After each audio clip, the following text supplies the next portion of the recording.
Chosen one. Stop for a moment and listen.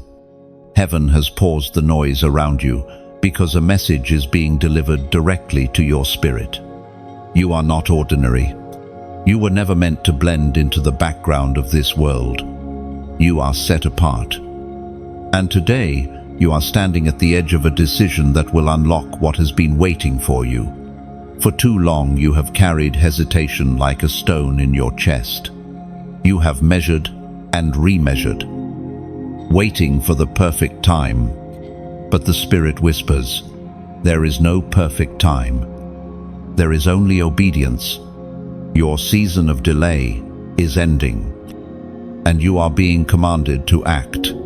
Boldness is your new garment.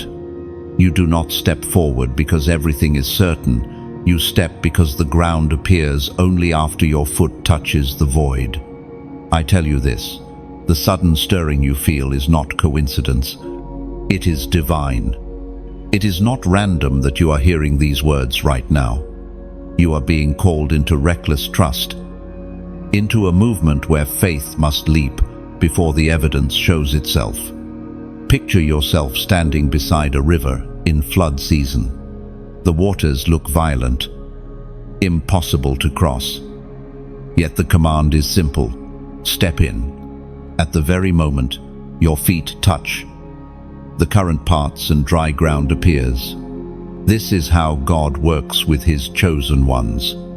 He does not remove the river first. He proves himself in the middle of the risk.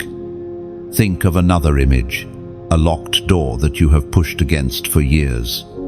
Suddenly, the Spirit presses the key into your hand, but the door will not swing open until you dare to turn it. That twist of the wrist is faith in action. Without it, the key means nothing. There was once a chosen one who endured a long season of waiting. Each day felt the same. Prayers seemed unanswered. Opportunities slipped by like sand through fingers. People mocked the silence, saying, maybe God forgot you.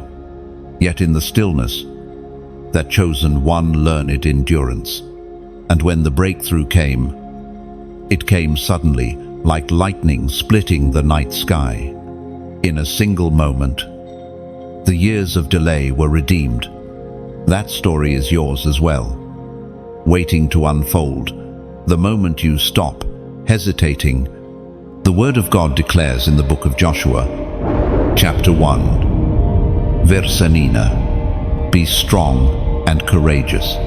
Do not be afraid. Do not be discouraged. For the Lord your God will be with you wherever you go. Chosen one. This is not just an ancient encouragement. It is a command with a promise. You are told to stand fearless, and you are guaranteed that the presence walks beside you. When courage rises, heaven partners with you. Do not underestimate this moment. Mercy is opening a window, and windows do not stay open forever. If you ignore the pull, you may feel the silence settle again. But if you respond, the heavens will pour out. This is why I am urging you. Step forward.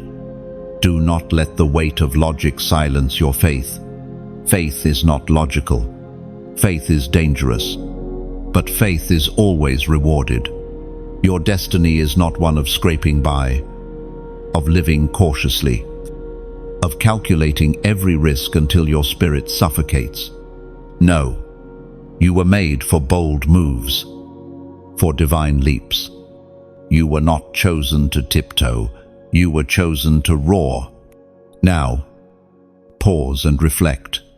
What is the one action you have been afraid to take? What is the river you have been avoiding? The door you have refused to turn? Hear me, this is your confirmation. This is your push. Do it. Heaven is backing you. And as you step, do not forget, your journey is not just for you. There are eyes watching, lives waiting, destinies tied to your courage. When you rise, Others will find the strength to rise too.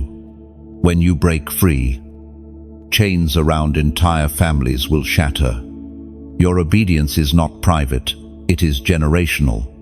So here is what I ask of you. Chosen one, let your first act of obedience be simple.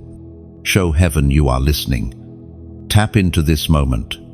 Like this message, share it with another soul who needs it. Subscribe so you remain connected to the stream of prophetic fire.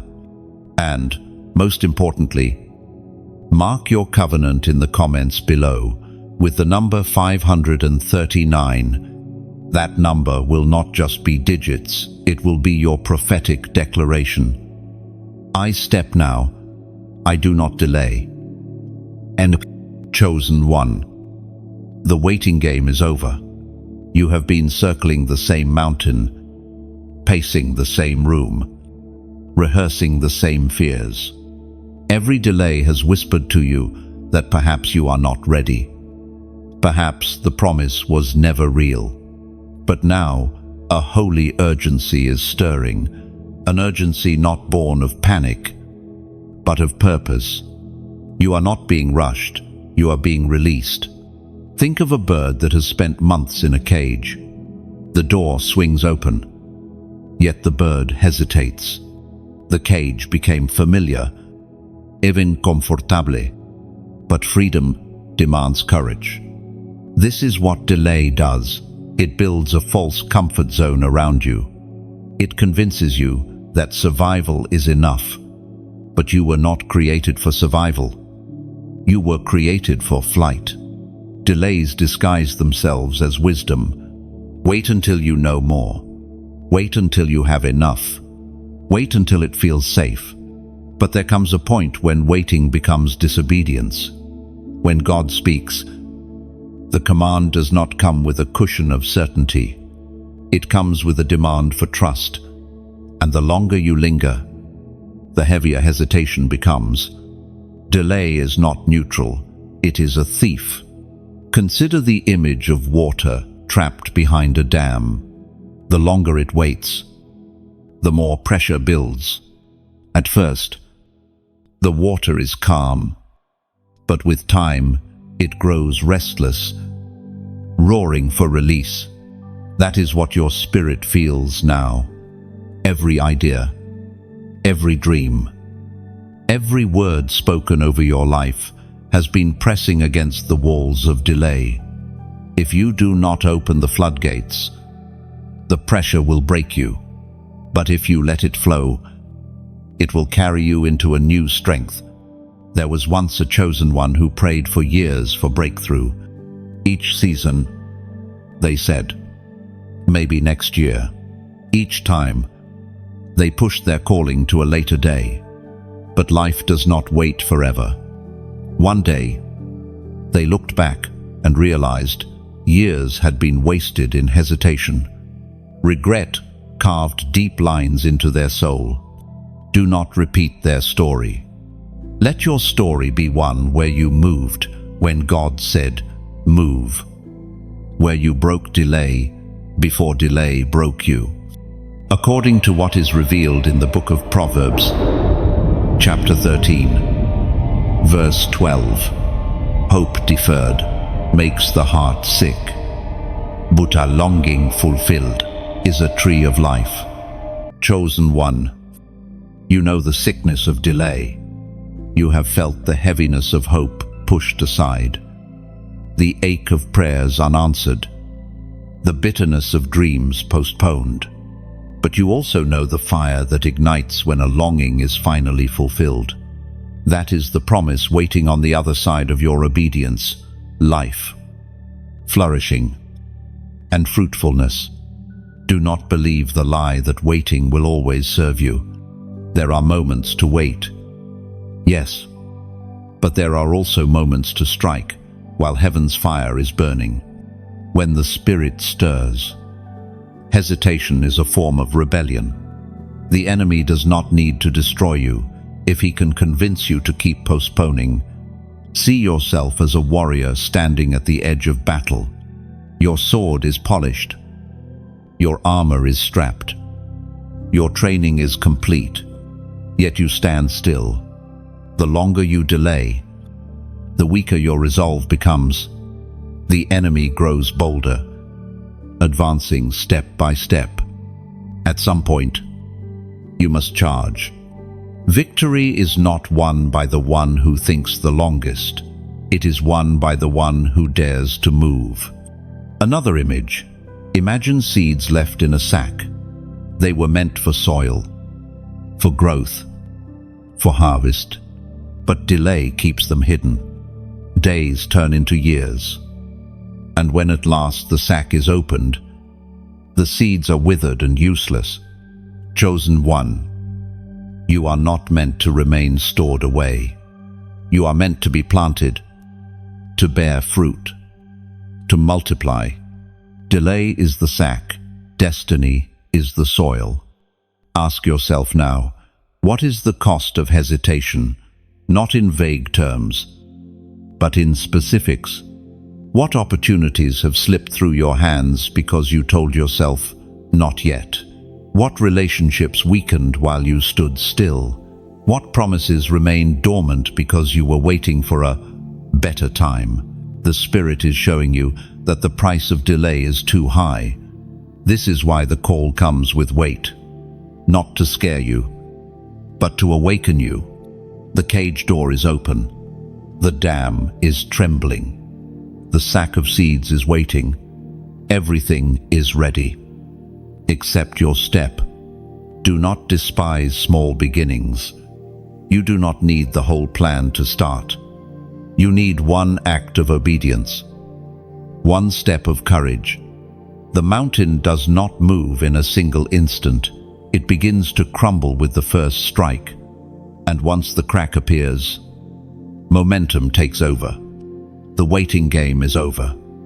Chosen one, not because you feel ready, but because God has declared you ready. And when He declares a thing, it becomes truth. Chosen one, this moment is not about comfort. It is about trust. Every promise hanging over your life comes down to this single test. Will you believe even when the evidence is not in your hands? The Lord is asking you to step into a faith that does not calculate, a faith that risks looking foolish, a faith that places everything on His word alone. Faith has always been costly. It costs reputation, it costs security, and it costs the illusion of control. Yet it unlocks what nothing else can unlock. The chosen ones of old did not step into their destinies by playing it safe. They acted when it looked impossible. Noah built an ark in a desert. Abraham left his home without a map. Peter stepped onto water that could not hold him. Each of them was tested by the same question you face now. Do you trust God enough to move without seeing? There is an image I want you to carry. Picture yourself walking across a rope bridge high above a canyon. The ropes sway, the planks creak, but step by step you move forward. What you cannot see is that under the mist, unseen beams of steel are holding the bridge secure. Faith feels shaky, but beneath it is unshakable strength. Another picture. A sculptor chiseling marble. Each strike looks like destruction. But in truth, the figure within is being revealed. That is what your faith is doing. The blows of risk and obedience are carving away fear, doubt, and delay until the masterpiece of your calling stands clear.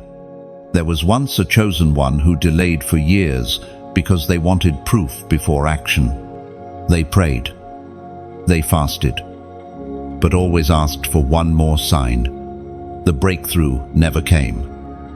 Not because God was silent, but because obedience never followed.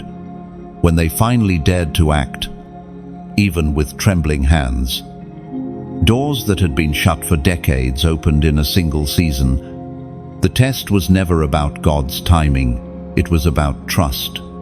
The apostle reminds us in his letter to the Corinthians, the second book, chapter 5, verse 7, "For we live by faith, not by sight." Len, chosen one. Faith is not pretending the storm is gone. Faith is stepping into the storm, knowing that the one who commands the winds walks beside you. Faith is not blindness. It is vision that looks past what is visible. Right now, heaven is scanning hearts, looking for those who will dare to act on unseen promises. Not tomorrow, not someday, but now. And you are being invited into that number. Here is what I ask of you in this sacred moment. Go to the comments and write these 3 words. I step now. No. Why? Because when you declare it, you anchor it. You do not just hear the word, you respond to it. You do not just nod silently, you proclaim it. And when you type those words, you are not only testifying to others, you are reminding yourself that you are stepping out of delay and into destiny. Those 3 words are a prophetic act. They are a line drawn in the sand, saying, "Fear no longer dictates my steps. Sight no longer rules me. Faith does." And as you do, remember this: your obedience will not just unlock your own path. Others will see your courage and find theirs. Like fire leaping from one torch to another, your step of faith will ignite a chain reaction. You are not just tested for yourself, you are tested for every soul connected to you. Chosen one. Let this test not be wasted. Trust is being demanded. Faith is being measured. And heaven is waiting for your answer. Chosen one. Listen closely. Faith is not a shallow whisper. It is a decision carved into your very being. When you say, "I step now," you are not typing empty words. You are placing your name into the eternal record of those who dared to move when everything around them screamed, "Wait." That declaration is an act of war against hesitation, fear, and doubt. Understand this clearly. Every word you speak carries power. Heaven and earth respond to what comes out of your mouth. When you write it down, you give your spirit a reference point, a marker that says, "On this day, at this moment, I broke delay." That is why this prophetic act matters. It is not about social media. It is about setting a stone of remembrance in your journey. So, do not take this lightly. Say it, type it, believe it, and let your heart rise to match your confession. For when faith and action meet, miracles are unleashed. Chosen one. Today you must understand this. Money is not your master. It was never designed to sit on the throne of your life. It is a tool, a servant, a resource placed in your hands for the unfolding of destiny. Too many lie chained to the fear of losing it, or addicted to the thrill of hoarding it. But you are called to a higher perspective. Wealth is not your identity, but it is part of your assignment. Picture money as a hammer in the hand of a builder. A hammer itself is not a house. It cannot shelter you. It cannot protect your children. It cannot tell a story of legacy. But when a builder holds it and uses it according to vision, walls rise, doors appear, and a dwelling comes to life. Money is no different. It is raw material waiting for direction, without purpose. It sits useless, but in the hands of a chosen one, it builds futures. Another image, a river flowing through the land. Left to itself, it carves wild and destructive paths. But when channeled into irrigation, It brings fruitfulness to dry fields. Money is the same. Unfocused, it can cause ruin. Directed with wisdom, it waters the seeds of promise and multiplies life. There was once a chosen one who feared money. They believed wealth would corrupt them, so they pushed it away. For years, they struggled, thinking scarcity was a sign of holiness. But in time, they realized that fear had robbed them of influence. They could not help the poor because they had nothing to give. They could not build because their hands were always empty. When their perspective shifted, when they saw money as a servant instead of a threat, everything changed. Their resources became rivers, feeding communities, building schools, and sending hope where despair had reigned. Scripture says in the Gospel of Luke, chapter 16, verse 10, "Whoever can be trusted with very little can also be trusted with much. And whoever is dishonest with very little will also be dishonest with much." Chosen one, your handling of money is a test. It is not about the amount, it is about the posture of your heart. If you treat small resources with faithfulness and purpose, heaven recognizes it and entrusts you with more. But if you waste or fear what you hold now, greater doors remain closed. Think of it this way: a soldier does not worship his sword. He sharpens it, respects it, and uses it in battle. But his loyalty belongs to the commander, not the blade. Likewise, money must be sharpened and stewarded, but your loyalty remains with God, the one who provides all. Look deeper. Why do so many fear money? Because they mistake it for power. But true power is never in coins or notes. True power is in the hand that directs them. The enemy wants you to bow to the tool instead of mastering it. That is why many are enslaved to debt, greed, or constant lack. But you, chosen one, are being awakened to authority. Your journey is not about chasing riches. It is about embracing responsibility.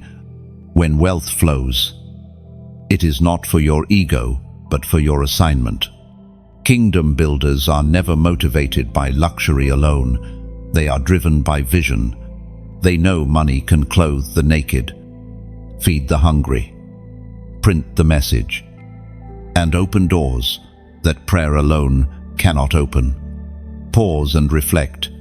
Have you hidden from resources, thinking they might taint you? Or have you idolized them, letting them define your worth?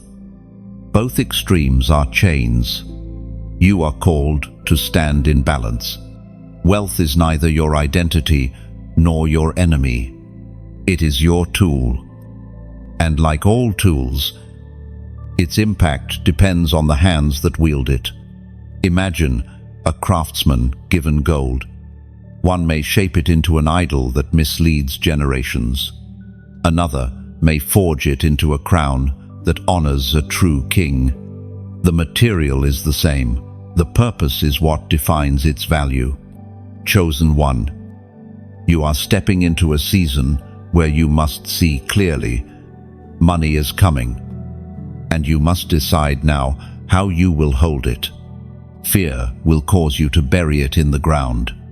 Greed will drive you to waste it on vanity. But vision will lead you to plant it, multiply it, and release it for eternal impact. And remember this truth: you will never lack when your hands are open. Resources flow to rivers, not to ponds. When money serves its mission, it never runs dry. Heaven trusts what does not cling too tightly. So, rise into maturity. Take the tool. Wield it with wisdom. Let money serve you, not enslave you. This is part of your calling to master what others are mastered by, to direct what others are directed by. For in your hands, resources will not be wasted.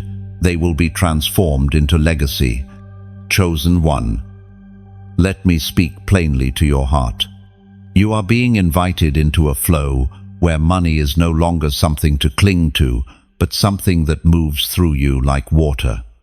You were not created to hold a trickle. You were created to release a river. And rivers do not fear running dry, because their source is endless. Think of rain falling on parched earth. Each drop soaks into the soil, disappears from sight. But soon green shoots push through the cracks. What looked like loss was actually life. In the same way, when you release what is in your hand, it does not vanish, it transforms. It grows roots, produces fruit, and multiplies in ways you cannot imagine. There was once a chosen one who struggled with giving. Every time they felt the nudge, fear whispered, "If you let it go, you'll have less." For years, they obeyed fear instead of faith, and the flow of provision felt like a drip. But one day, they decided to trust.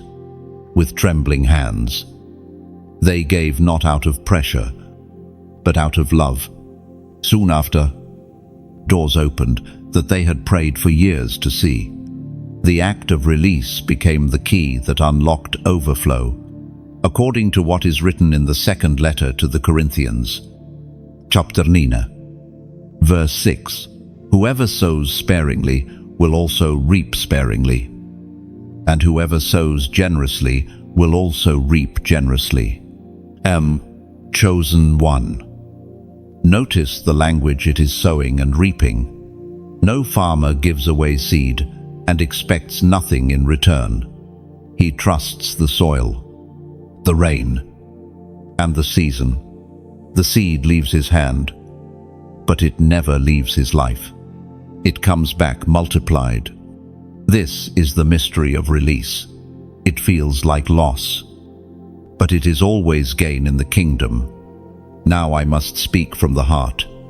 If this message has poured life into you, if it has strengthened your spirit, then I invite you to respond, not as an obligation, not as a transaction, but as a free act of love. Like, share, and subscribe, so that these words continue to reach souls who are hungry for truth. And if your heart is stirred to go deeper, to become part of the very river that carries this message further, you can donate. Think of it this way: when you donate, you are placing a stone into the foundation of a lighthouse. That lighthouse shines on stormy seas, guiding ships safely to shore. Your stone may look small, but without it, the structure is incomplete. Every gift, large or small, is part of building something that outlives you, something that rescues lives you may never meet. Or imagine your donation as a spark dropped into dry wood. Alone, the spark seems fragile, insignificant, but combined with others, it grows into a fire that warms the cold, lights the darkness, and spreads beyond the horizon. That is what your seed does. It ignites a flame that cannot be hidden. Hear me clearly. This is not about pressure. It is not about buying blessing or earning favor. God's love is free. His promises are certain, and His hand is not for sale. What I speak of is partnership. It is about aligning yourself with a river of purpose, choosing to let what flows to you also flow through you. Some of you will give a little, and it will be precious. Some of you will give more, and it will carry great weight. But the true measure is not the size, it is the heart. A widow's coin outweighed a rich man's abundance, because her heart was in it. What matters most is not the number, but the obedience and love behind it. Chosen one. I tell you this because I know every seed you release becomes part of a greater story. Every act of generosity writes a new chapter in someone else's life. You may never see the faces, but heaven will show you one day what your gift accomplished. So receive this invitation as a hand extended, not as a demand. You are free. You are loved. Nothing is withheld from you if you choose not to give. But if your heart stirs, if you feel the pull to join in, let your yes be your yes. Sow into the soil that has poured into you. Click like as though you are dropping a pebble into a still pond. Your ripple may reach someone drowning in silence. Share this message as a lantern passed from hand to hand, carrying light into corners you may never enter yourself. Subscribe so that you remain like a tree, planted beside a flowing stream, always connected, always nourished by fresh waters. And if your spirit stirs deeper, donate not as an obligation, but as if you are placing oil into a lamp, ensuring the flame never goes out. Remember this final picture. A candle loses nothing when it lights another flame. Instead, the room grows brighter. In the same way, your release will never diminish you. It will only expand the light. Chosen one. Hear this with clarity. Your actions are not only practical, they are prophetic. When you release what you hold, when you take steps that look risky, you are making a declaration in the unseen realm. Money, time, obedience, all of it becomes more than an act. It becomes a signpost that announces to heaven and hell alike, I belong to the Lord, and I trust His hand. And this is why you're spending, you're giving. Your boldness cannot be compared to the world's way. The world spends to consume. The chosen one spends to confirm destiny. The world hoards because it fears tomorrow. The chosen one releases because they know who holds tomorrow. Think of a trumpet blast before battle. The sound itself does not pierce armor, but it shakes the atmosphere. It rallies the army. It terrifies the enemy. In the same way, your prophetic acts may seem small in the natural, but in the spirit, they thunder like trumpets. Another image, a flag planted on a battlefield. The cloth is not the victory itself, but when it is raised, it declares who the land belongs to. Your act of release, your fearless flow, is that flag. Each time you move in obedience, you mark new territory for the kingdom. There was once a chosen one who lived through years of scarcity. Every paycheck was measured, every expense questioned. Fear whispered constantly, if you spend, you'll run out. But one day, they learned the mystery of prophetic release. They chose to act as if heaven's supply was endless. They gave when it made no sense. They sowed when it looked foolish. To outsiders, it seemed reckless, but in reality, it was a divine declaration. Soon, provision came in unexpected ways. Bills paid themselves. Needs were met before they were spoken. That chosen one discovered that obedience is the currency of heaven, as the prophet Haggai wrote. In chapter 2, verse 8, "The silver is mine, and the gold is mine, declares the Lord Almighty." And chosen one, you must see this clearly.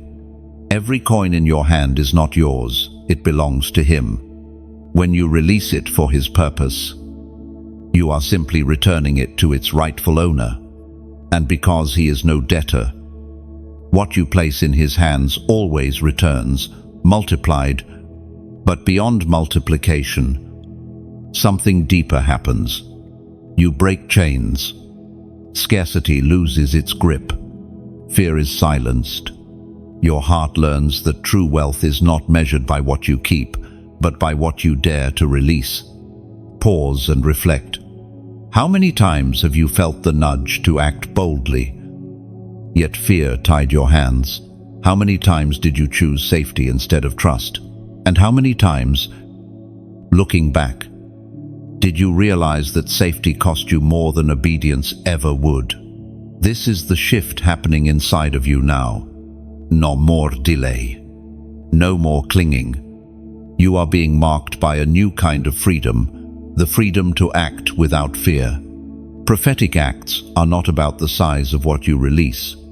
They are about the heart behind them. A child giving a single coin with joy moves heaven more than a king pouring out treasure with pride. It is not the weight of the offering, but the weight of the obedience that counts. This is why I urge you, chosen one, to step boldly. Do not overthink. Do not calculate endlessly. Let your release be like an arrow shot into the dark. You may not see the target, but heaven guides it. And when it lands, it will strike exactly where it was meant to. And now, to seal this moment, I want you to mark it with a number. Go to the comments and write 414. Why 414? Because it is a prophetic reminder of John chapter 4, verse 14, where Jesus spoke of living water that never runs dry. When you type 414, you are declaring, I will flow. I will not run dry. My provision is a river, not a puddle. You are testifying that your release is not loss, it is connection to the endless spring. Chosen one. Let that number be your trumpet, your flag, your act of remembrance. When you see it, you will recall this moment when you broke free from fear. Others will see it and be inspired to declare the same. And heaven itself will record it as a testimony of your obedience. Do not underestimate what looks like a small step, a number typed, a coin given, a risk taken. All of these echo louder than you realize. In the natural, they may seem tiny. In the spirit, they shake mountains. You are not just living an ordinary life. You are walking as a sign, a wonder, a living prophecy. And every step you take sends ripples into eternity. So write it, declare it, live it. Your flow will never stop. Chosen one. There is a chain that has followed humanity for generations. It whispers lack. It shouts insufficiency. It convinces hearts that there will never be enough. This chain is poverty's grip. But today, I tell you that grip is being broken from your life. Poverty is more than empty pockets. It is a mindset, a spirit, a constant shadow that makes you afraid of tomorrow. It makes you measure every step by scarcity, not by vision. It blinds you to opportunities, poisons you with comparison, and crushes your hope. But you were never meant to live bowed under that weight. You were chosen to stand tall, to walk in freedom, to live as a testimony of abundance. Imagine a bird with wings strong enough to soar across continents, yet bound to the ground by a thin rope around its ankle. The rope itself is weak, easily broken, but the bird has been trained to believe it cannot escape. That is how poverty operates, not by true strength, but by deception. It convinces mighty people to live small lives. Another image, a city surrounded by high walls.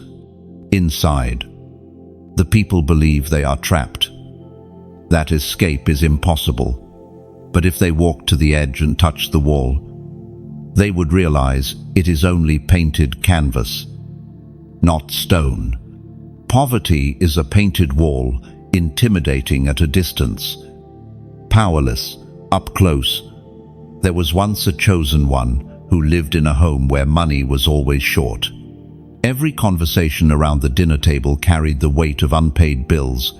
Dreams were silenced with the phrase, "We can't afford that." For years, they carried that same mindset into adulthood. They made choices from fear, not faith. But one day, the truth broke through. Their worth was not measured by their bank account. They dared to see themselves as God saw them, full of potential, carrying destiny, worthy of abundance. From that moment, everything shifted. Opportunities came, doors opened, and even when challenges arose, they no longer bowed to the lie of lack. The grip had been broken. We are reminded through the writings of David in the Psalms, chapter 37, verse 25. "I was young, and now I am old. Yet I have never seen the righteous forsaken, or their children begging bread." Lord, chosen one. This verse is not an empty comfort, it is a declaration. The righteous, those aligned with God's will, are not abandoned. Their children do not wander in hunger. Scarcity may shout, but it is silenced by this truth. You are not forsaken, and you never will be. But understand this, breaking poverty's grip does not mean money falls from the sky without effort. It means your mindset shifts. You begin to see opportunity where others see obstacles. You begin to act boldly instead of shrinking back. You begin to value what is in your hand instead of despising it. Poverty is broken when faith steps in. When gratitude replaces complaint, when boldness replaces fear. Think of the Israelites leaving Egypt. They had been slaves for generations, living with nothing of their own. Yet, when God delivered them, they walked out carrying the wealth of Egypt in their hands. That is a picture of you. Poverty may have marked your past, but it will not define your future. You will walk out carrying abundance, because the Lord delights in freeing His people completely, not just from chains of oppression, but from the mentality of lack. Pause and consider, what lies has poverty spoken to you? You'll never get ahead. People like you never prosper. You'll always be in debt. These are the painted walls, the thin ropes. The moment you stop believing them, they lose their power. Chosen one. You are stepping into a new chapter. You will still work. You will still steward, but you will no longer labor under fear. You will no longer hoard out of panic. You will no longer shrink back when opportunity knocks. The curse is broken. The shadow is lifted. This does not mean you will never face challenges, but it does mean you will face them differently. You will not tremble at empty accounts. You will speak life over them. You will not envy others' abundance. You will celebrate it. Knowing your own river is flowing, you will not say, "I can't." You will ask, "How will God provide?" Chosen one. The grip is broken. Stand tall. Walk free. The painted walls are falling. The thin ropes are snapping, and your wings are ready to rise. Chosen one. There is a truth hidden in plain sight.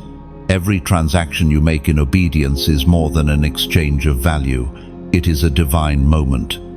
When you release what is in your hand, heaven records it, and heaven responds. You may see money leaving your account, time leaving your schedule, or energy leaving your body. But in the spirit, Something greater is unfolding. This is what I call divine transactions. They are not like human business, where loss and profit are measured in numbers alone. Divine transactions move in two realms, the seen and the unseen. What you release on earth becomes multiplied in heaven's storehouses, and what is multiplied there finds its way back to you, pressed down, shaken together, and running over. Imagine a farmer placing seeds into the soil. To an untrained eye, it looks foolish. He is burying food, putting precious resources into the dirt. But the farmer knows the soil is not death, it is transformation. The seed will return as stalks, as grain, as harvest enough to feed many. So it is with your obedience. What looks like loss is simply the beginning of multiplication. Another picture. Think of trading one candle for the fire of a furnace. You let go of the small flame in your hand, and in return, you step into a room, ablaze with heat and light. That is the nature of divine exchange. You surrender the little you hold, and God releases a greater measure you could never create on your own. There was once a chosen one who gave their last portion of savings to help a struggling family.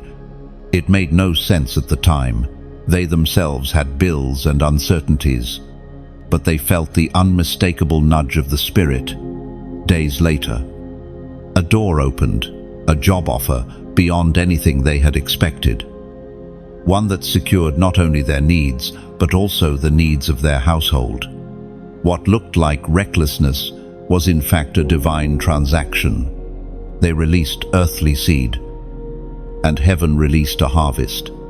The ancient words recorded in the book of Malachi, chapter 3, verse 10, still echo today.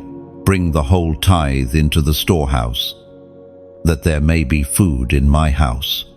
Test me in this, says the Lord Almighty, and see if I will not throw open the floodgates of heaven and pour out so much blessing that there will not be room enough to store it.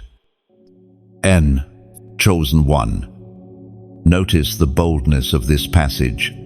God Himself says, "Test me." There are few places in Scripture where heaven invites such direct challenge. Why? Because divine transactions are guaranteed. The storehouses of heaven are vast. And when you act in obedience, those storehouses are stirred. This is why the world cannot understand your choices. They measure only in numbers, but you measure in faith. They ask, "Why would you give when you have so little?" You answer, "Because I trust the one who owns it all." They mock what looks like loss, but soon they witness your return, multiplied in ways they cannot explain. Think of Jacob laying his head on a stone in the wilderness, empty and uncertain. He had nothing but the clothes on his back. Yet that night, he saw a ladder stretching into heaven, angels ascending and descending. The next morning, he declared, "Surely the Lord is in this place." What looked like emptiness was in fact the site of divine transaction. His life shifted from that moment, marked by blessing, provision, and covenant. Pause and reflect. How many times have you held back, fearing that release would leave you empty? And how many times did you later realize that what you kept with a closed fist brought no multiplication at all? The closed hand may protect what is inside, but it cannot receive anything new. Only the open hand is ready for divine exchange. Chosen one. The system of heaven is not like the systems of men. The world tells you to save until you feel safe. Heaven tells you to release and trust the endless supply of God. The world teaches that generosity is subtraction. Heaven reveals that generosity is multiplication. So, As you move forward, carry this truth. Every act of obedience, every release, every sacrifice, every gift is not just a moment, it is a transaction with eternity. You may not always see the return immediately, but be assured, heaven never ignores faith. What leaves your hand today will return tomorrow as provision, as opportunity, as favor, as open doors that no man can shut. Chosen one, divine transactions are your portion. Do not fear the exchange. The seed may leave your sight, but it never leaves your future. Chosen one, you must know this. Your very presence unsettles the forces of lack. Scarcity trembles when you walk into the room, because your spirit carries abundance even before your hands hold it. Darkness cannot coexist with your light, and fear cannot stand when faith has entered. Poverty, delay, insufficiency, they are not just conditions. They are spirits that feed on agreement. The moment you stop agreeing with them, their grip begins to weaken. This is why you feel resistance when you step forward. It is not because you are weak, it is because you are dangerous. Imagine a lion entering a field of jackals. The jackals scatter, not because the lion has attacked, but simply because the lion has appeared. You are that lion. Your decision to walk boldly, to spend freely under God's leading, to act without fear, sends the enemy fleeing before you even raise your hand. Another picture. Think of fire approaching dry brush. The brush crackles, trembles, and gives way long before the flame fully consumes it. That is how lack reacts to your faith.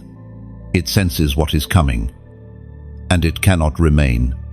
There was once a chosen one who lived surrounded by voices of fear.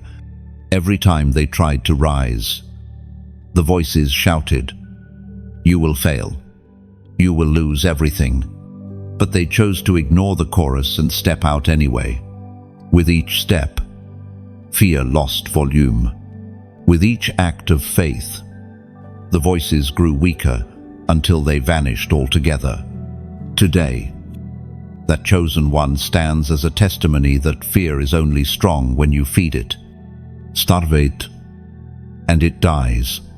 The Word of God declares in the letter of James, chapter 4, verse 7, "Submit yourselves, then, to God.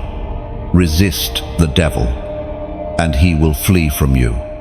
Chosen one. Notice this. The enemy does not just step back, he flees. He runs. He cannot hold ground against one who is aligned with heaven. Your obedience, your courage, your refusal to bow to fear is warfare. It sends lack into retreat. This is why the struggle feels so fierce right before breakthrough.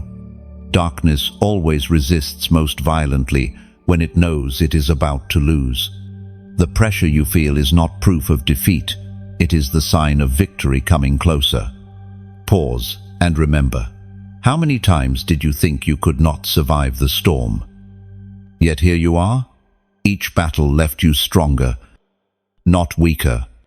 Each struggle trained you for the next level of authority. Scarcity has tried to convince you it is permanent, but your very survival proves otherwise. You terrify lack because you are proof that it cannot hold you down. Chosen one, this is your moment to respond, not just with thought, but with declaration. Go to the comments and write these words. Fear bows now. Why? Because when you declare it, you reinforce it. Those 3 words are not mere letters, they are a sword in your hand. They pierce the lies of the enemy and announce to your own soul that fear is dethroned. By typing it, You agree with heaven's verdict. Fear has no authority here. And let me tell you, every declaration is multiplied. When you write it, others see it. They find courage in your words. And they too resist. A chain reaction begins.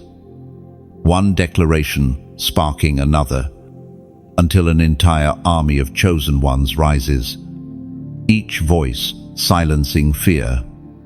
Each step pushing back darkness. So let this be your stand. Type it. Believe it. Live it. Fear bows now.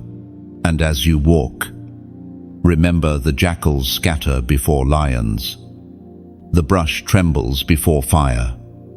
And scarcity flees before the chosen one who knows who they are. Chosen one, let me unfold the depth of this declaration. When you write, "Fear bows now," you are not only addressing your current situation, you are establishing a spiritual law over your life.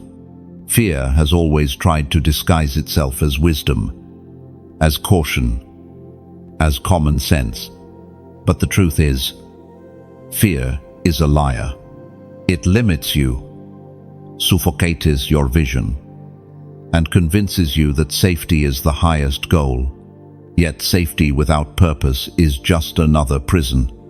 Declaring those words is like opening the prison gates and walking free. You are reminding your soul that fear does not own you. You are teaching your mind that obedience outweighs hesitation. You are telling the unseen realm that your authority is greater than any whisper of darkness. And do not forget, fear does not vanish by accident. It bows when you resist. It bows when you act. It bows when you choose faith over delay. That is why your words matter. They are more than sounds. They are weapons that reshape your future. Chosen one, hear me clearly. You were never meant to be a stagnant pond. You were created to be a living river. Ponds hold. Rivers flow. Ponds eventually rot. Rivers bring life. The difference is not in the water itself, it is in the movement. And your destiny is not to hoard or cling. Your destiny is to release and refresh everything around you. Think of how a river nourishes. It does not stop at one field or one village. It moves on, carrying refreshment, spreading green wherever it passes. If it tried to hoard its waters, it would turn into a swamp, breeding mosquitoes instead of sustaining life. Chosen one, this is why you are called to flow. You're giving. You're releasing. Your investing is not just about money. It is about keeping the waters of your life fresh. Another picture, a tree planted by streams of water. It does not cling desperately to every drop of rain. Instead, it receives. It shares. It grows. And in season, it drops fruit for others to eat. The tree does not complain. "They're taking my fruit." It simply trusts the cycle because more rain will come. More growth will follow. More fruit will appear. That is your life. When you choose flow over fear, there was once a chosen one who decided to live like a reservoir. They collected every blessing, every coin, every resource, but never allowed it to move beyond themselves. At first, it looked wise, they had enough. But slowly, joy faded. Relationships grew shallow. Their soul became dry. Even as their bank account grew, one day, they realized that what they held tightly was suffocating them. When they chose to release supporting others, sowing into purpose, sharing openly, the dryness lifted. Their soul became alive again. They discovered what you are learning now. Life is not in holding, it is in flowing. According to the book of Proverbs, Chapter 11, verse 25. A generous person will prosper. Whoever refreshes others will be refreshed. This is a divine law. When you refresh others, you are refreshed. When you release, you receive. When you let go, you grow. The cycle cannot be broken because it is written into the fabric of creation itself. And so, chosen one, I invite you into this flow. If this word has stirred your heart, if it has watered your spirit, then let it not stop with you. Like this message, not out of habit, but as though you are planting a seed that will sprout far beyond your garden. Share it, as though you are lighting a lantern in the night, passing it on so the darkness loses its grip. Subscribe, not as a routine click, but as though you are anchoring yourself beside a river, ensuring you will never run dry. And if your heart feels stirred deeper, donate not because you must, but as though you are pouring oil into a lamp, ensuring the flame never fades and many more can find their way home. Think of it like this: a lighthouse does not shine because of one beam, but because countless bricks and stones were laid together. Our gift, large or small, becomes one of those stones, and together they build something that shines far beyond the shoreline, calling out to ships drifting in the storm. Your donation, no matter the size, is part of that lighthouse. Without it, the light is dimmer. With it, the light is stronger. Or imagine a garden. One person plants a single seed, another waters, another tends the soil, and suddenly the harvest feeds an entire village. That is what happens when you give alone. Your seed may feel small, but when joined with others, it becomes a harvest that outlives you. Chosen one, let me be absolutely clear. This is never about pressure. It is never about fear. God's promises are yours, whether you give or not. His love is unshakable, but giving is your invitation to partner with His flow. It is your choice to live as a river, not a stagnant pond. And when you make that choice, you join in something far greater than yourself. So let your action today be free, beautiful, and willing. Like as if you are sowing seed. Share as if you are passing fire. Subscribe as if you are rooting yourself by eternal waters. Donate as if you are adding oil to the everlasting flame. Each act is voluntary, yet each one carries eternal weight. And remember this: a candle that lights another loses nothing, yet the room becomes brighter. A river that waters the fields does not run dry, but flows stronger. A tree that drops fruit does not shrink, but grows taller with each season. You are that candle, that river, that tree. Your release will never diminish you. It will only expand the light, strengthen the flow, and increase the harvest. Chosen one, step deeper into this truth. Provision in your life is not measured by human scales. It is measured by the storehouses of heaven. And those storehouses do not run dry. What you are stepping into is a reality where God's supply meets you not according to scarcity, but according to His riches. Many live as if heaven's resources are limited. They think in terms of wages, savings, and market shifts. But you are called to see differently. You are not tied to the economy of men. You are aligned with the economy of God. And in His economy, there is no shortage, no inflation, no recession. His supply is as endless as the stars above and the grains of sand by the sea. Imagine standing in front of an ocean with a cup in your hand. You can dip your cup again and again, and the water never decreases. That is what heaven's storehouse is like. You can draw from it daily, hourly, endlessly, and it remains full. This is why you do not need to fear. Lack the source cannot be emptied. Another image. Think of the manna in the wilderness.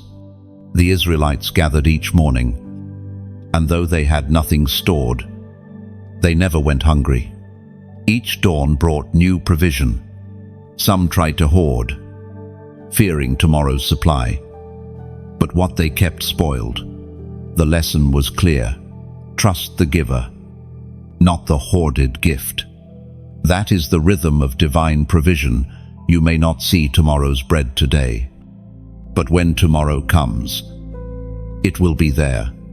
There was once a chosen one who lived paycheck to paycheck, always afraid of running out.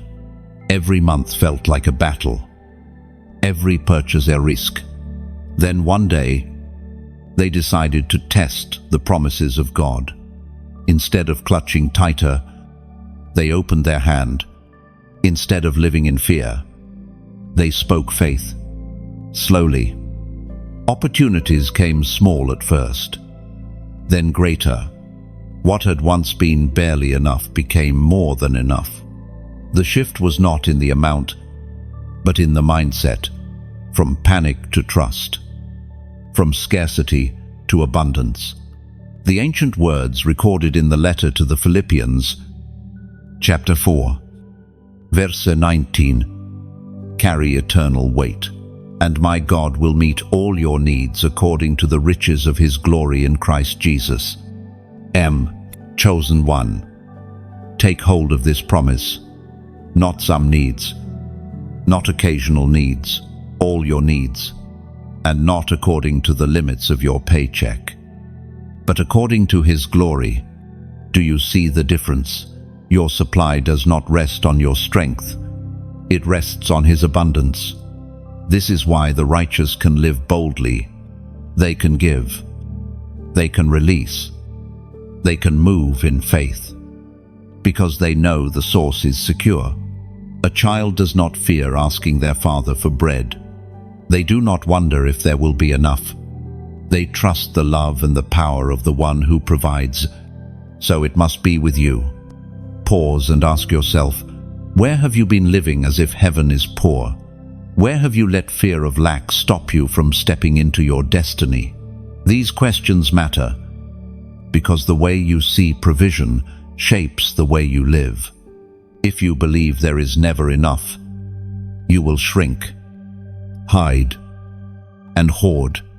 But if you believe in heaven's abundance, you will step boldly, give freely, and live fully.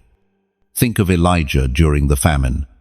A widow had only a handful of flour and a little oil. She prepared to make one final meal for herself and her son before they died. Yet when she chose to release it in obedience, the jar never emptied, and the oil never ran dry. That is the picture of your life when you trust God's provision. What looks like the last handful becomes the beginning of unending supply. Chosen one. Your story is shifting. You are moving from barely enough to more than enough. From daily anxiety to daily trust. From fear of the future to joy in the flow. The world may tremble at recessions and shortages, but you will stand as a testimony. Provision without measure is real, because heaven's storehouse never closes. So, walk in this truth. Live with open hands.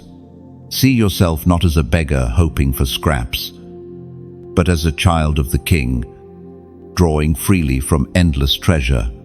Provision is not your question anymore. It is your guarantee. Chosen one. Let this settle deep within you. Lack is no longer your story. You walk under a different banner now, one painted with abundance, grace, and overflowing supply. Each day ahead carries its own manna, its own oil, its own harvest. You will not run dry. Chosen one, you have walked through the valley of delay, felt the grip of scarcity, and seen how divine transactions unfold. Now you stand at a turning point where heaven invites you to mark your faith with a prophetic number. This is not superstition, nor empty ritual. It is a declaration, a sign that you are aligning yourself with God's promise of abundance. Numbers in Scripture have always carried meaning. They are not random, they are prophetic symbols. The walls of Jericho fell after 7 marches. Jesus fed the multitude with 5 loaves and 2 fish.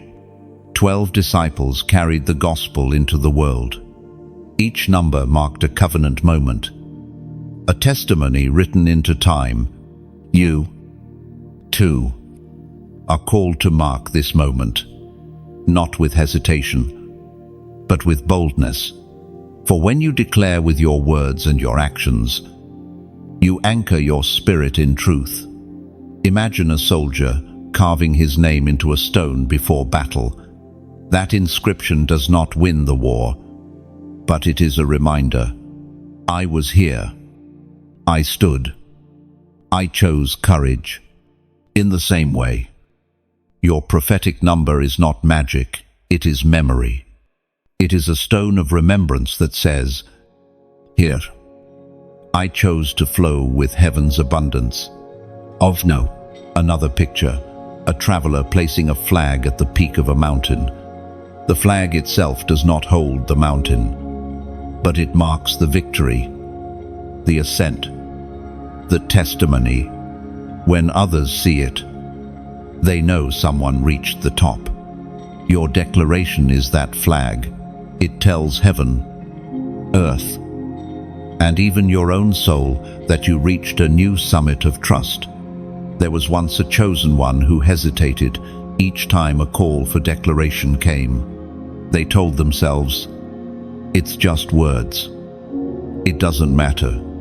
But over time, their silence became agreement with fear. One day, they dared to break the silence. With trembling fingers, they typed a number, and something shifted inside. It was not the digits themselves, but the act of faith, the decision to align outward action with inward belief. That single moment of courage broke chains that years of silence had only tightened. The ancient words in the book of Romans, chapter 10, verse 10, still thunder today. For it is with your heart that you believe and are justified, and it is with your mouth that you profess your faith and are saved. End 1. Chosen one. Your mouth matters. Your words matter. What you declare seals what you believe. Faith is not silent, it speaks. It acts. It marks the moment. And so, I invite you now, go to the comments and write this number, 828. Why 828? Because it carries the echo of Romans chapter 8, verse 28. A promise that has steadied generations, and we know that in all things God works for the good of those who love Him, who have been called according to His purpose. When you type 828, you are declaring that every detail of your life, past pain, present struggle, future uncertainty is being woven into good by the hand of the one who called you. Chosen one. This is not about copying digits on a screen. It is about choosing agreement with heaven. Every time your eyes fall on that number, it will remind you that nothing is wasted, that even the broken pieces are being shaped into beauty. It will remind you that you are not abandoned, not forgotten, not overlooked. You are chosen, and your story is being written for glory. Do not underestimate this act. When you declare 828, you are testifying not only for yourself, but for others who will see it. You may never meet them, but your declaration may become the spark that reignites their hope. What seems like a small act is, in truth, a trumpet blast in the spirit. Pause and imagine this. A great hall filled with chosen ones from every nation, each one raising a number as a banner of their faith. Different stories, but one message: we trust him. Your declaration is not isolated, it joins a chorus, a movement, a flood of faith that will not be silenced. Chosen one, let this be your moment. You have heard. You have believed. Now you declare. Let the number be carved into your journey as a testimony that you trust God to turn all things for good. Type it boldly. Seal it with faith. Let heaven record it, and let your soul remember it. Chosen one. Understand this clearly. When you write 828, you are not repeating empty numbers. You are anchoring your spirit in the covenant of Romans 8:28. You are declaring that chaos cannot win, that every setback is turning, that your entire life is being folded into God's perfect design. Chosen one. The journey of your calling is not about storing up blessings for yourself alone. You were never meant to be a vessel that hoards, but a channel that carries life wherever it flows. To stop at being a container is to limit what heaven desires to do through you. You are called to be a fountain, an unending flow that refreshes many. Think of a clay jar filled to the brim. At first, it seems valuable, but over time, the water inside grows stale. The jar's worth is limited because it holds without releasing. Now, imagine a spring in the mountains. Its waters gush out, clear and alive, feeding rivers, lakes, valleys, and villages. The spring never fears running out because its source is deep and eternal. You are not a clay jar, you are that spring. Another image, electricity flowing through wires.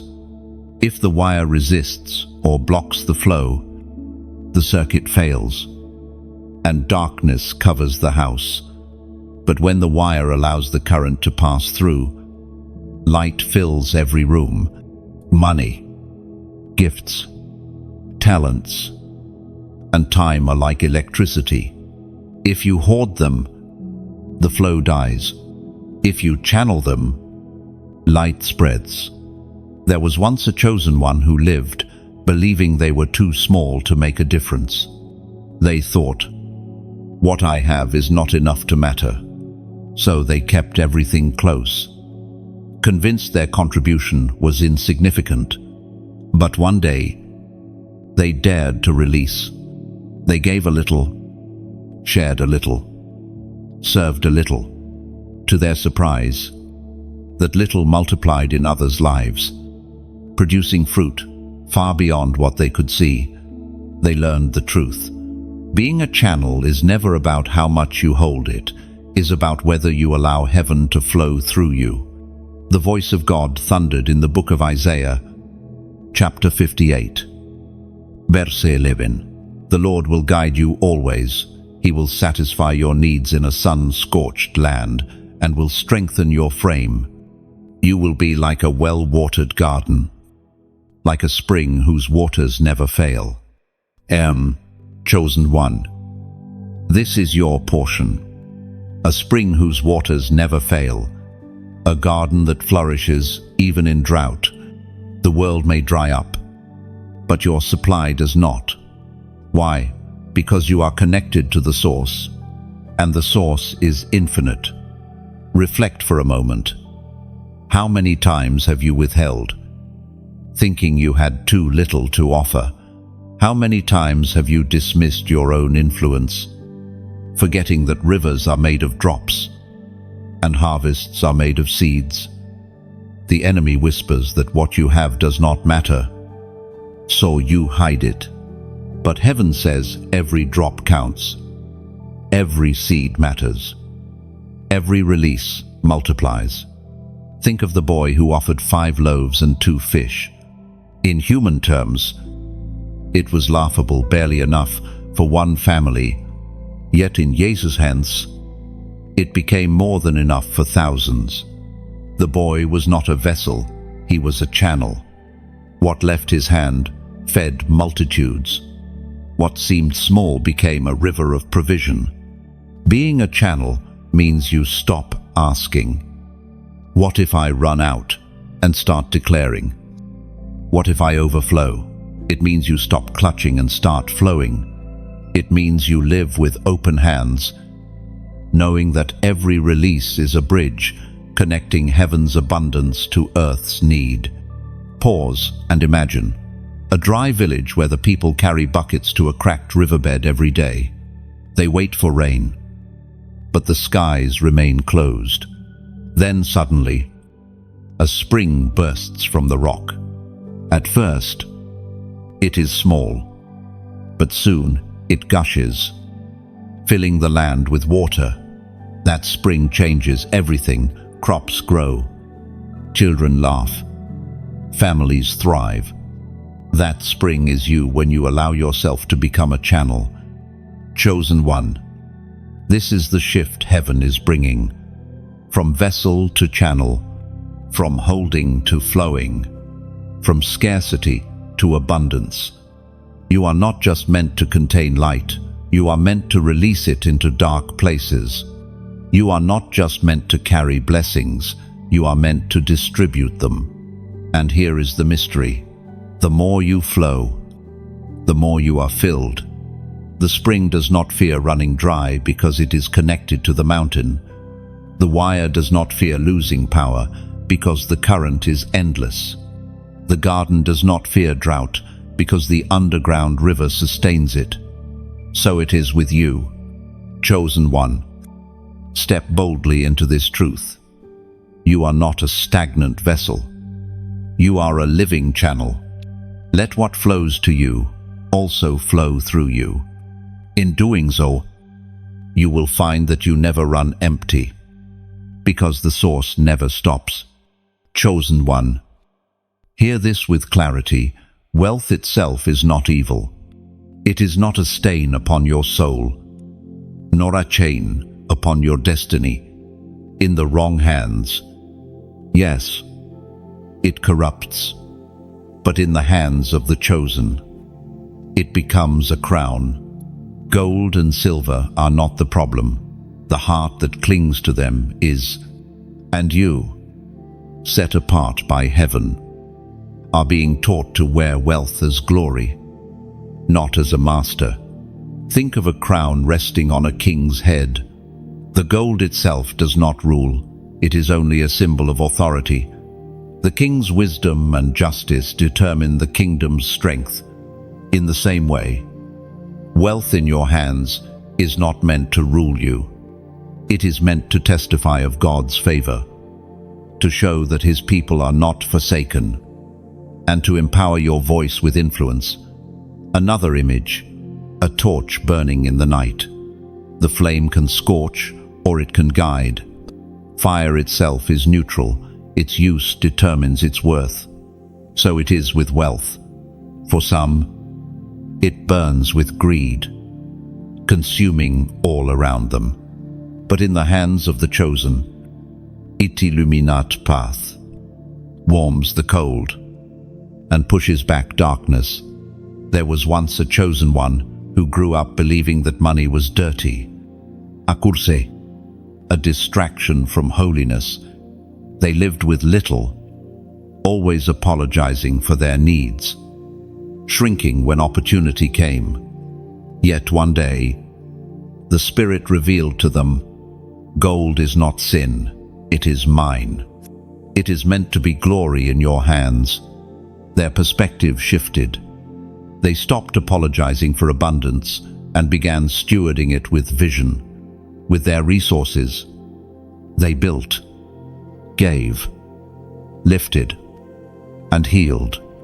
They discovered that wealth was not an enemy, but a weapon in their hands. The prophet declares in the book of Deuteronomy, chapter 8, verse 18, "But remember the Lord your God, for it is He who gives you the ability to produce wealth, and so confirms His covenant, which He swore to your ancestors, as it is today." End quote. Chosen one. Do not overlook this truth. Wealth is not a random accident. The ability to create it is a gift from God, a sign of covenant, a reminder that you walk in promises given long before you were born. When you prosper, it is not merely for your comfort, it is proof that His word is alive in you. Reflect deeply. How often have you felt guilty for wanting more? How often have you silenced dreams because they seemed too ambitious? Yet ambition, when surrendered to God, is not pride, it is stewardship. A crown left in the dust does not honor the king, but a crown lifted high, polished, and worn rightly brings glory. So, it must be with you. Think of Joseph in Egypt. Wealth was poured into his hands, not for his ego, but for the preservation of nations. Think of Solomon, who asked for wisdom and was given riches beyond measure, not as temptation, but as testimony. Think of the early church, where those with resources sold fields and houses to provide for the poor, creating a community where no one lacked. In every story, wealth became glory when placed under divine direction. Do not be deceived by the world's extremes. Some worship wealth, bowing at its altar.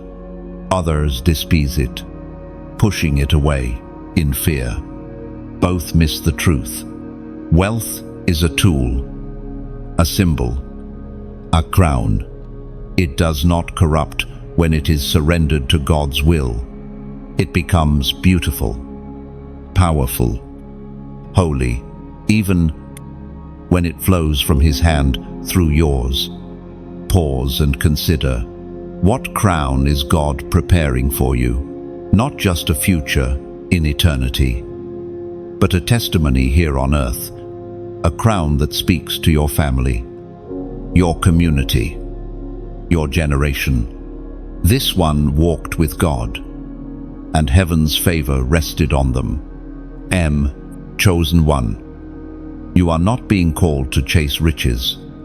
You are being called to embrace the reality that resources will be entrusted to you. And when they come, you will not shrink back or apologize. You will wear them as testimony, as responsibility, as glory. For wealth in your hands is not sin, it is strategy. It is the crown that marks you as a child of the King, trusted with more because you are faithful with little. So, lift your head high. Do not fear abundance. Do not despise the crown when it is placed upon you. Instead, wear it with humility, with vision, with courage, for the world will see it, and through you, they will know. This crown does not belong to greed. It belongs to God, chosen one. Every testimony of obedience carries weight beyond the moment. What you live through, what you dare to release, what you risk in faith, it becomes a story that outlives you. Your journey is not just for your survival. It is a scroll being written for generations. And one day, your testimony will be told, not as a tale of fear, but as a song of courage. Think of a flame rising in the night. At first, it is small, fragile, swaying against the wind. But as it burns, it grows steady, and soon others gather around its warmth. That is your testimony. It may have begun as trembling obedience, but in time it becomes a beacon. Others who once walked in darkness will find direction by the light of your faith. Another image, the ink of a fountain pen.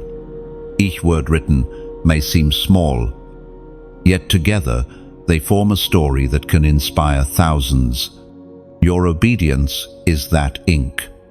Each act may appear insignificant, but joined together, they write a testimony that shapes hearts and stirs destinies. There was once a chosen one who lived quietly, unsure if their steps mattered. They had no fame, no platform, no wealth to boast of. Yet every day, they chose obedience in small things. They gave when they could, spoke kindness when it was costly, trusted when fear pressed in. Years later, their children and grandchildren rose and declared, because they lived this way. We know what faith looks like. Their testimony outlived them, becoming a crown for their lineage.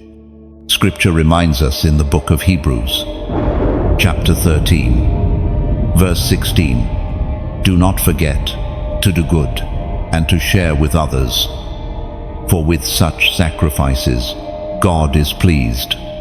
Chosen one, you are running a race not alone, but before witnesses seen and unseen.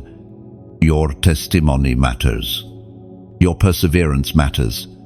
Every step you take echoes beyond what you can measure. And so, as your testimony is being written, I ask you gently to respond in ways that keep this flame alive. Not out of duty, but out of beauty. Like this message, as though you are pressing your seal on the page, saying, I have read, I have agreed, I have marked this word as mine. Share it as if you are releasing a dove into the sky. Its wings may carry hope to a soul you will never meet. Subscribe, not as a mere click, but as if you are planting your roots deeper beside a flowing river, choosing to remain nourished, steady, and connected to the source. Go further. Leave a comment, not as empty words, but like carving your initials into a tree, a sign that says, I stood here. I chose faith. Lo, and if your spirit stirs with deeper alignment, you may also donate, not under pressure, but as though you are laying another stone in a great cathedral. Each stone alone seems small, but together they raise a house of glory where generations will worship. Your offering, however simple, becomes part of a structure that will stand long after you are gone. Imagine this. Your act of generosity is like pouring oil into a lamp that will continue burning on the altar, lighting the way for others long after your hand has stepped back. No one will see the oil itself, but they will see the flame, and they will give thanks for the unseen act that kept the light alive. Chosen one, understand this. None of these actions are demands. They are invitations, ways to participate in something greater than yourself. Whether you press the seal, release the dove, plant the root, carve your initials, or lay the stone, each choice is voluntary. Each one is beautiful, and heaven receives them not as transactions, but as fragrant offerings of love. Your testimony will not be written only in words, but in choices, and every small choice, whether to engage, to release, to support, to align, becomes ink on the scroll of your destiny. When generations read it, they will not see pressure or fear. They will see freedom, beauty, and love. So, take a moment. Reflect on your journey, your story, your testimony. Ask yourself, How do I want this chapter to be remembered? Let your response flow naturally, joyfully, freely. For this is not about obligation, it is about writing a legacy worth remembering. And as you choose, remember, the flame you kindle warms more than yourself. The ink you spill writes more than your own name. The stone you lay builds more than your own house. You are part of something vast, eternal, and glorious. And in time, when others look back at your steps, they will whisper with gratitude, "Here walked a chosen one who turned obedience into light and faith into legacy." Chosen one. The image of your journey has always been one of forward motion. You are not standing still, and you are not circling back. You are becoming unstoppable, not because life has suddenly grown easier, but because you have learned how to move through every storm without breaking. Unstoppable does not mean you will never face resistance. It means resistance no longer owns you, like a river that meets rocks yet keeps flowing. You are learning to carve through obstacles instead of being halted by them. The stones do not stop the water. In time, the water reshapes the stones. That is your story. Another image, an arrow released from the bow. Once it leaves the string, nothing can call it back. Wind may buffet it. Rain may fall around it. But its direction is set. Chosen one. You are that arrow. Heaven has released you. And no force of darkness can reverse the trajectory. There was once a chosen one who believed their struggles disqualified them. Each failure felt like a chain, each delay like a verdict of weakness. Yet when they looked back, they realized every hardship had forged resilience.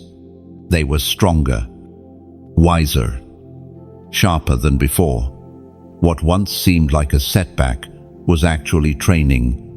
Their destiny had not been delayed, it had been refined.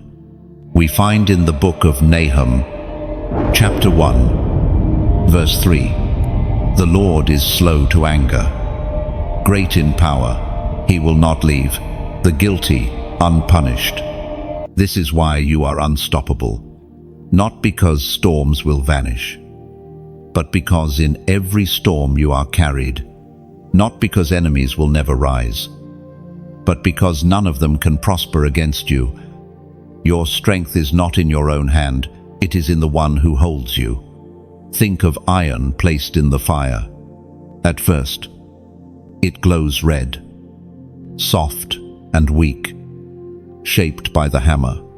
But once cooled, it becomes strong, unbending, unshakable. Trials may feel like the fire and the hammer, but in truth, they are forging you into a weapon no enemy can break. Pause and reflect. How many times did you believe you had reached the end, only to discover new strength rising within you? How many nights did you think would be your last, only to find dawn breaking and breath still in your lungs? That is what it means to be unstoppable. The darkness had its chance, but it failed. Chosen one. Do not measure yourself by moments of stumbling. Even rivers flood their banks.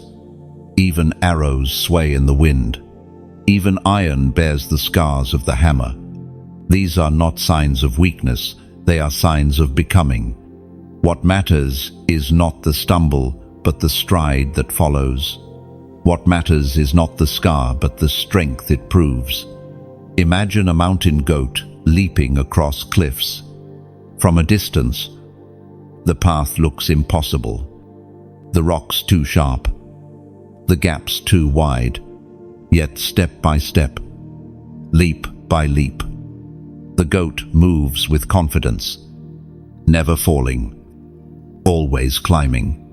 That is you moving where others cannot, rising where others give up, Your calling is not fragile.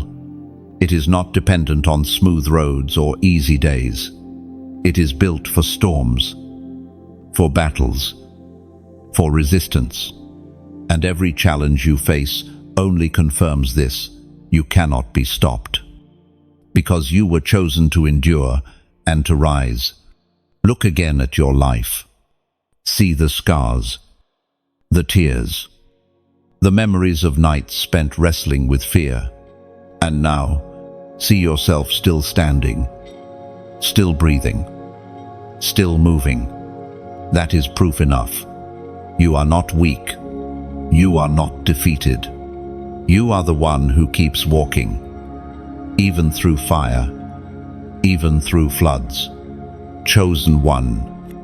Your testimony is not that you avoided the storm, but that the storm did not consume you.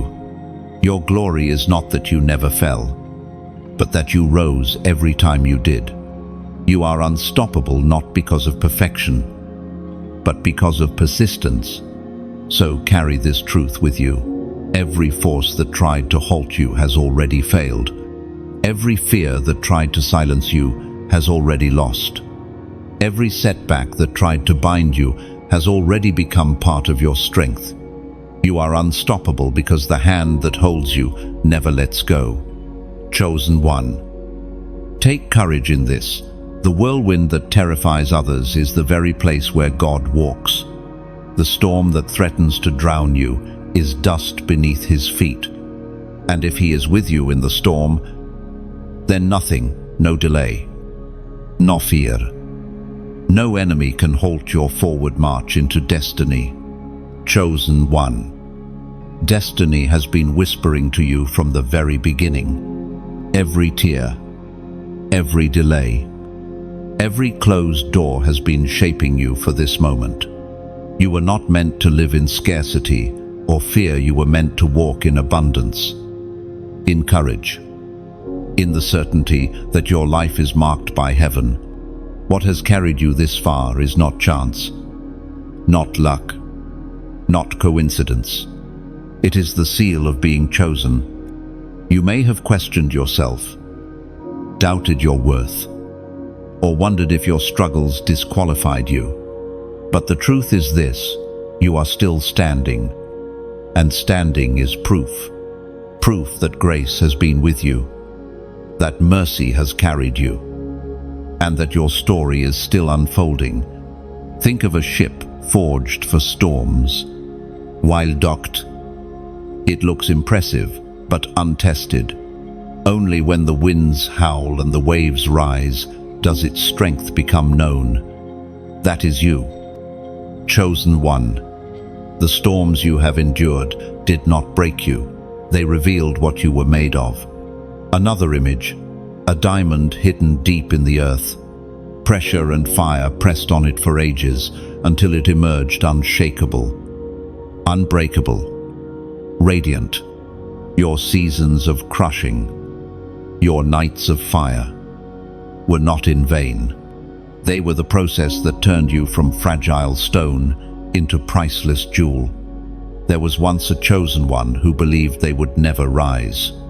Life had battered them, voices had mocked them, and years had slipped away. But deep within, the spirit never left. One day, in a moment of quiet, they realized, I have not been abandoned, I have been prepared. From that day forward, they walked differently, not in shame, but in strength. Their past did not vanish, but it became the foundation for glory. The Apostle Paul declares in the second letter to the Corinthians, chapter 4, verse 8 and 9, we are hard pressed on every side, but not crushed, perplexed, but not in despair, persecuted, but not abandoned, struck down, but not destroyed. Yes, chosen one. This is your anthem. Pressed, but not crushed, struck down, but never destroyed. That is the mark of the unstoppable, the seal of the chosen. What others thought would end you has only revealed your resilience. Pause and reflect. How many battles have you already survived? How many times did you think the story was over? Yet the page kept turning. Each chapter has carried pain. Yes, but also purpose. Each season has carried loss, but also shaping. And now, as you stand here, you can see it. None of it was wasted. Chosen one. Destiny has sealed you in abundance. Not merely the abundance of resources, but the abundance of strength, wisdom, love, and endurance. Your river will not run dry. Your flame will not be extinguished. Your crown will not be stolen. The one who chose you is the one who sustains you. Imagine a banner lifted high in the wind. It does not resist the gusts, it dances with them. Yet it never falls. That is your spirit. Life's winds may bend you, but they cannot break you. You are anchored too deeply, chosen too surely, sustained too completely. Another image, the roots of an ancient tree. Storms come, seasons change, leaves fall and grow again. Yet the roots remain, drinking from waters unseen, keeping the tree alive across centuries. That is who you are rooted, nourished, unshakable. And so, chosen one, receive this final truth. The abundance you walk into is not temporary. It is sealed. It is covenant. It is eternal. What God has begun in you cannot be undone by man, cannot be erased by failure, cannot be stolen by the enemy. You will rise. You will flourish. You will pour out and never run empty. Your story will echo as testimony that when storms came, you endured. When fire burned, you shone. When scarcity whispered, you overflowed. Chosen one, this is your destiny, to live as a spring whose waters never fail, a flame that never dies, a crown that never tarnishes, sealed in abundance, unshakable in purpose, unstoppable in calling. Chosen one, never forget that your journey has not been random. Every season has been a page, every trial a sentence, every breakthrough a chapter in a story authored by God Himself. And this story is not ending in weakness, it is ending in glory. The seal upon you is abundance, not scarcity, light, not darkness, victory, not defeat. Walk boldly into what awaits you.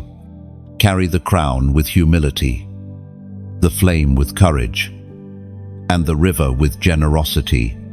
You are the living testimony that chosen ones cannot be silenced, cannot be broken, cannot be erased.